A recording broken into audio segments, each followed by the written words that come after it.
अस्सलाम वालेकुम dear students, welcome to another video. आज की इस वीडियो में हम देखेंगे फ्यूचर टेंस के बारे में और उसकी टाइप्स के बारे में।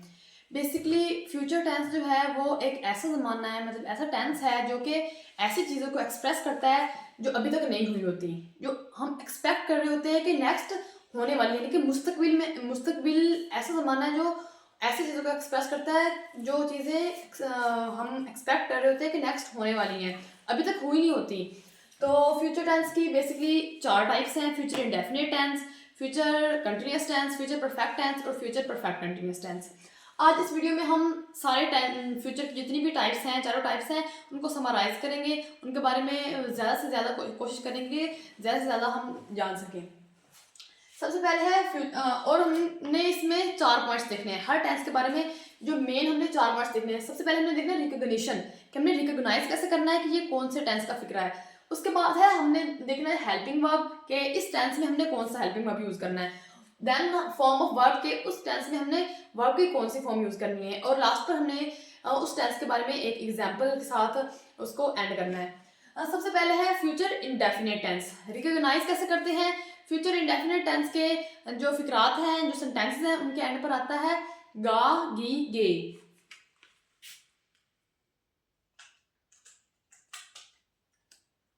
उर्दू फिक्रात के आखिर पर आता है गा, गी, गे। ऐसे उर्दू के फिक्रात, ऐसे सेंटेंसेस जिनके एंड पर गा, गी, गे, इनमें से कोई भी वर्ड आ जाए तो वो फ्यूचर इंडेफिनिट टेंस के फिक्रे होते हैं। जैसे वो स्कूल जाएगा, आमना खाना खाएगी, हम कपड़े धोएंगे। ये सारे जो सेंटेंसेस हैं इनके एंड पर गा, गी, गे आ रहा है तो ये फ्यूचर इंडेफिनिट टेंस के फिक्रे हैं। उसके बाद हेल्पिंग वर्ब हम इसमें कौन सी यूज करते हैं? हेल्पिंग वर्ब हम इसमें यूज करते हैं विल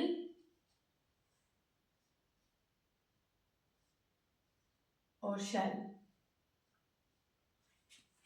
हेल्पिंग वर्ब हम इसमें विल या फिर शैल यूज करते हैं। अब हमने विल किसके साथ करना है और शैल किसके साथ यूज करना है?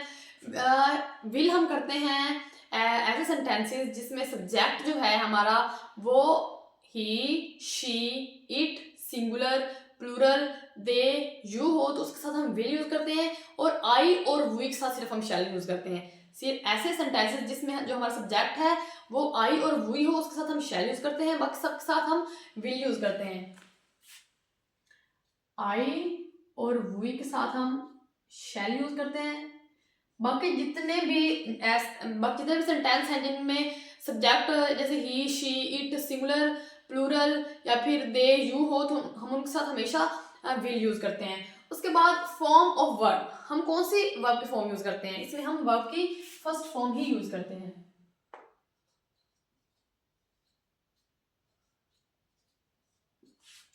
अब हम इस टेंस को एग्जांपल के साथ देखते हैं कि जैसे हम एग्जांपल ले लेते हैं।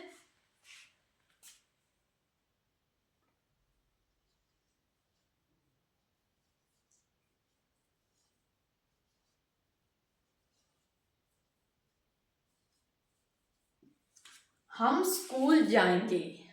अब हमने कहा है कि हमने पहले रिकॉग्नाइज करना है कि ये आया कि उसी टेंस का फिक्रा है। एंड पर क्या आता है? गा, गी, गे। हम स्कूल जाएंगे, एंड पर आ रहा है गे, मतलब ये फ्यूचर इंडेफिनिट टेंस का ही फिक्रा है। वी, अब हमने कहा है कि आई और वी के साथ हमने शैल यूज करना है, बाकी सबके साथ विल करना है। वी है तो इसलिए हम क्या लिखेंगे? Shall. We shall first form use करेंगे, गो टू स्कूल। अगर अब इसी फिक्रे में हम की जगह पर जैसे हम स्कूल जाएंगे आता आमना स्कूल जाएगी। आमना सिंगुलर है तो हमने यूज करना था Amna will go to school. Singular के साथ हमने क्या यूज करना था? विल। अब आया है हम स्कूल जाएंगे यानी कि वी के साथ हमने शैल यूज किया है। उसके बाद है नेक्स्ट जो हमारा टेंस है, फ्यूचर टेंस का जो नेक्स्ट टाइप है वो है फ्यूचर कंटिन्यूअस टेंस यानी कि जारी। जहां भी वर्ड कंटिन्यूअस आ जाए मतलब काम जारी ना, काम कंप्लीट नहीं हुआ था, काम जारी होता है। तो रिकॉग्नाइज हमने कैसे करना है, इसकी पहचान क्या है? उर्दू फिक्रात के आखिर पर रहा होगा, रही होगी, रहे होंगे।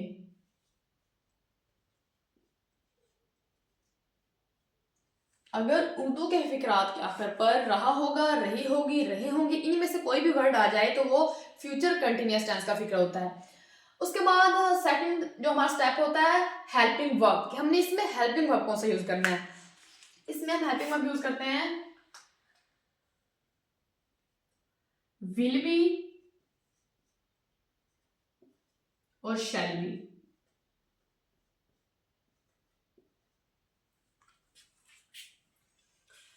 हेल्पिंग वर्ब हम यूज करते हैं विल बी और शैल बी।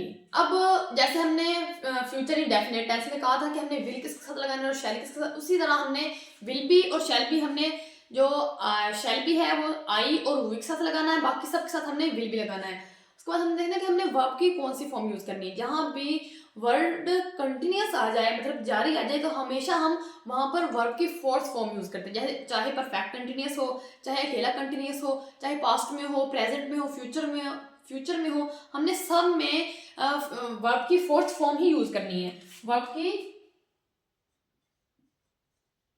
Fourth form. अब वर्ब की फोर्थ फॉर्म क्या होती है, यानी कि जब भी हम वर्ब की फर्स्ट फॉर्म के साथ आईएनजी का इजाफा करते हैं तो उसे हम वर्ब की फोर्थ फॉर्म कहते हैं। वर्ब की फर्स्ट फॉर्म के साथ आईएनजी का इजाफा। अब हम एग्जांपल्स देखते हैं कि क्या हो सकती है एग्जांपल इसकी, फिर उसको इंग्लिश में ट्रांसलेट करेंगे। जैसे इसे हम स्कूल जा रहे होंगे।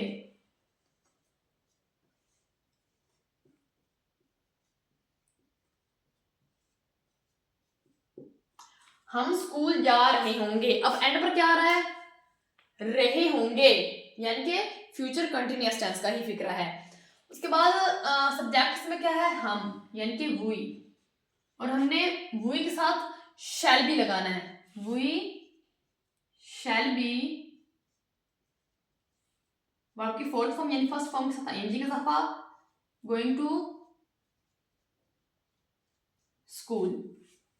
हम स्कूल जा रहे होंगे, we shall be going to school. अगर यहाँ पर हम की जगह पर कोई सिंगुलर आ जाता या फिर ही, शी, इट, इनमें से कोई आ जाता, प्लूरल आ जाता, कुछ भी मतलब आई और वी के अलावा कुछ भी आ जाता, तो हमने विल यूज करना था, विल भी यूज करना था। जैसे आसमा स्कूल जा रही होगी, Asma will be going to school. ये था फ्यूचर कंटिन्यूअस टेंस। नेक्स्ट है फ्यूचर टेंस की थर्ड टाइप, यानी कि फ्यूचर परफेक्ट टेंस। ऐसे फिक्रात जिनके आखिर पर चुका होगा,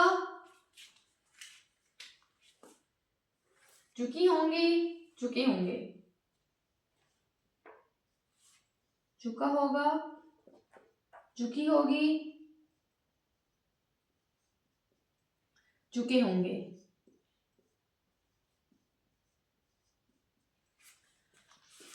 ऐसे उर्दू के सेंटेंसेस जिनके एंड पर चुका होगा, चुकी होगी, चुके होंगे, लिया होगा, ली होगी, लिए होंगे, दिया होगा, दी होगी, दिए होंगे, ऐसे अगर वर्ड्स आ जाए, इनमें से कोई एक भी आ जाए तो वो फ्यूचर परफेक्ट टेंस का फिक्र होता है। उसके बाद हमने इसमें हेल्पिंग वर्ब कौन सा यूज करना है। इसमें हम हेल्पिंग वर्ब यूज करते हैं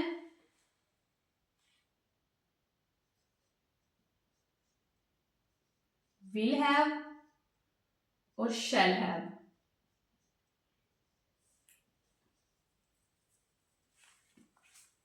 हेल्पिंग वर्ब हम इसमें यूज करते हैं विल हैव और शैल हैव। सेम वही के हमने आई और वी के साथ शैल हैव लगाना है, बाकी सबके साथ हमने विल हैव लगाना है। वर्ब की कौन सी फॉर्म यूज करनी है हमने इसमें,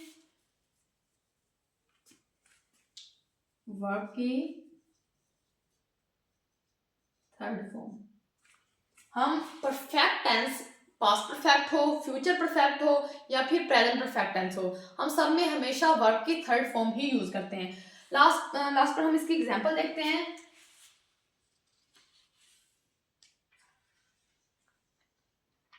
आलिया स्कूल जा चुकी होगी।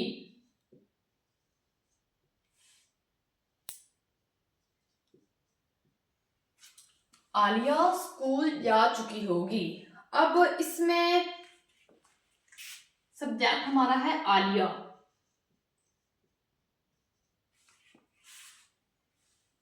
Alia will have third form gone to school. Alia school जा चुकी होगी, Alia will have gone to school. ये था future perfect tense. Last type future tense की है फ्यूचर परफेक्ट कंटिन्यूअस टेंस।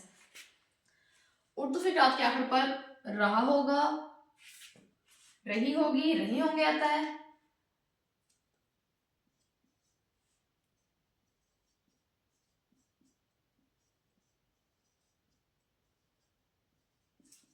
रहे होंगे, ये तो सेम एज इट इज जैसे continuous tense future continuous tense में आता है, लेकिन इसमें डिफरेंस ये है कि इस जो फ्यूचर परफेक्ट कंटिन्यूअस टेंस के फिक्रे होते हैं उसमें हम टाइम का जिक्र करते हैं, हम वक्त का जिक्र करते हैं। अगर फिक्रे में वक्त का जिक्र ना हो तो अकेला फ्यूचर कंटिन्यूअस टेंस का फिक्रा होता है। अगर वक्त का जिक्र हो, एंड पर रहा होगा, रही होगी, रहे होगी, इनमें से कोई आ जाए और वक्त का जिक्र साथ हो, मतलब टाइम का भी हम साथ जिक्र कर रहे हो, तो वो फ्यूचर परफेक्ट कंटिन्यूअस टेंस का फिक्र होता है। वक्त का जिक्र इसमें लाजमी होता है फ्यूचर परफेक्ट कंटिन्यूअस टेंस में। उसके बाद हमने इसमें हेल्पिंग वर्ब कौन सा यूज करना है। हेल्पिंग वर्ब हम इसमें यूज करते हैं विल हैव बीन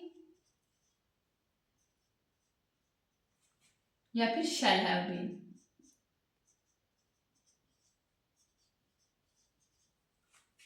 सेम वैसे ही हमने आई और वी के साथ शैल हैव बीन यूज करना है, बाकी सबके साथ विल हैव बीन यूज करना है। उसके बाद फॉर्म ऑफ वर्ब, वर्ब की कौन सी फॉर्म यूज करनी है। मैंने पहले बताया कि यहाँ भी वर्ड कंटिन्यूअस आ जाए तो वहां पर हम हमेशा वर्ब की फोर्थ फॉर्म ही यूज करते हैं। वर्ब की फोर्थ फॉर्म हमने यूज करनी है, यानी कि वर्ब की फर्स्ट फॉर्म के साथ आईएनजी का इजाफा करना है। अब एग्जांपल देख लेते हैं, जैसे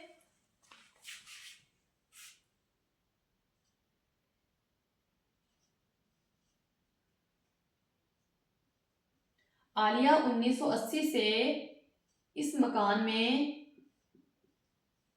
रह रही होगी। आलिया 1980 से इस मकान में रह रही होगी। अब जो मेन थिंग है इसमें, मतलब हम कंटिन्यूअस टेंस में वक्त का जिक्र नहीं करते और इसमें वक्त का जिक्र करते हैं, लेकिन आ तो वही रहा है ना, सेम रहा होगा और वक्त का जिक्र हो रहा है। हम ये भी तो स्ट्रेटजी यूज करते हैं, लेकिन कर सकते हैं, लेकिन नहीं करनी। हमने इसमें सिंस और फॉर की एडिशन करनी है, सिंस और फॉर की एडिशन।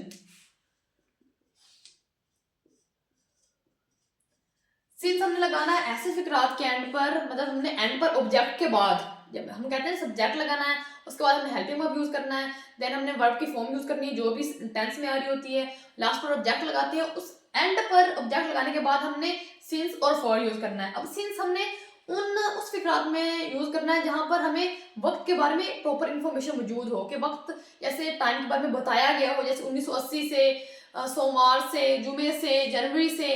अगर हमें वक्त के बारे में बताया गया हो, हमारे पास इंफॉर्मेशन मौजूद हो वक्त के बारे में, तो हम सिंस यूज करते हैं। अगर हमारे पास वक्त के बारे में इंफॉर्मेशन ना मौजूद हो, जैसे 2 दिनों से, 3 हफ्तों से, अब हमें नहीं पता कि 2 दिन कौन से हैं, जुमा है, हफ्ता इतवार है, 3 महीनों से, जनवरी है, फरवरी है, मार्च है, अप्रैल है, तब हम सिंस की बजाय फॉर यूज करते हैं। अब जैसे इस फिक्र में कहा गया है आलिया 1980 से इस मकान में रह रही होगी। अब हमें पता है कि आलिया 1980 से रह रही है, हमें ईयर के बारे में, साल के बारे में पता है, तो हम इसमें फॉर की बजाय सिंस यूज करेंगे। जैसे आलिया, अब आलिया सिंगुलर है तो हम क्या लगाएंगे, will. Alia will have been living in this house since, क्योंकि हमें प्रॉपर पता है कि कौन सा ईयर है, सिंस 1980। आलिया 1980 से इस मकान में रह रही होगी। Alia will have been living in this house since 1980। अब ये तो सिंपल टेंस थे, मतलब हमने पॉजिटिव सेंटेंसेस के बारे में बताया है। इसमें अगर नेगेटिव आ जाए और इंटेरोगेटिव आ जाए तो उसमें सिंपल होता है कि हमने नेगेटिव में जो हेल्पिंग वर्ब है उसके साथ नॉट की एडिशन कर दें। जैसे यहाँ पर विल और शैल है तो हमने विल नॉट और शैल नॉट लगा देना है। विल भी और शैल भी है तो हमने विल नॉट भी, यहाँ पर एडिशन नॉट की सेंटर में होनी है, विल नॉट भी और शैल नॉट भी लगा देना है। यहाँ पर विल हैव और शैल हैव है तो हमने लगाना है विल नॉट हैव और शैल नॉट हैव। यहाँ पर विल हैव बीन और शैल हैव बीन है, विल नॉट हैव बीन और शैल नॉट हैव बीन लगा देनी है। अगर इंटेरोगेटिव यानी कि सवालिया फिक्रात आ जाए तो हमने जो हमारे पास हेल्पिंग वर्ब यूज हुआ है उसको स्टार्टिंग में लिख देना, यानी कि सब्जेक्ट से पहले लिख देना है। जैसे विल और शैल को स्टार्टिंग में ऐड करना है, देन हमने सब्जेक्ट लगाना है, देन हमने वर्ब की फॉर्म लगानी जो भी, जैसे फर्स्ट फॉर्म यूज हुई है, और लास्ट पर ऑब्जेक्ट लगाना है। यहाँ पर हमने विल को स्टार्टिंग में लिखना है, देन हमने सब्जेक्ट लिखना है, देन बी लिखना है। जैसे इधर ये फिक्रा देख लें, क्या हम स्कूल जा रहे होंगे, will we be going to school, कि हमने स्टार्टिंग में वो विल लगाना है, उसके बाद shall we be going to school, मतलब हमने जो शैल और विल को स्टार्टिंग में लगा देना है, उसके बाद हमने सब्जेक्ट लगाना है, देन हमने बी लगाना है अगर इंटरोगेटिव आ जाए। इधर देख लें तो हमने विल और शैल को स्टार्टिंग में लगा देना है, फिर हमने सब्जेक्ट लगाना है, देन हैव, और देन वही सेम प्रोसीजर। और यहाँ पर विल को स्टार्टिंग में लगाना है, फिर सब्जेक्ट लगाना है, और हैव बीन सेम प्रोसीजर ऐसे आगे। शैल को स्टार्टिंग में लगाना है, फिर हमने सब्जेक्ट लगाना है, हैव बीन, और ऐसे मतलब सेम वही प्रोसीजर नेगेटिव और इंटरोगेटिव के लिए। आज की इस वीडियो के लिए बस इतना ही। नेक्स्ट वीडियोस देखने के लिए मेरे चैनल को सब्सक्राइब करें। शुक्रिया, अल्लाह हाफिज़।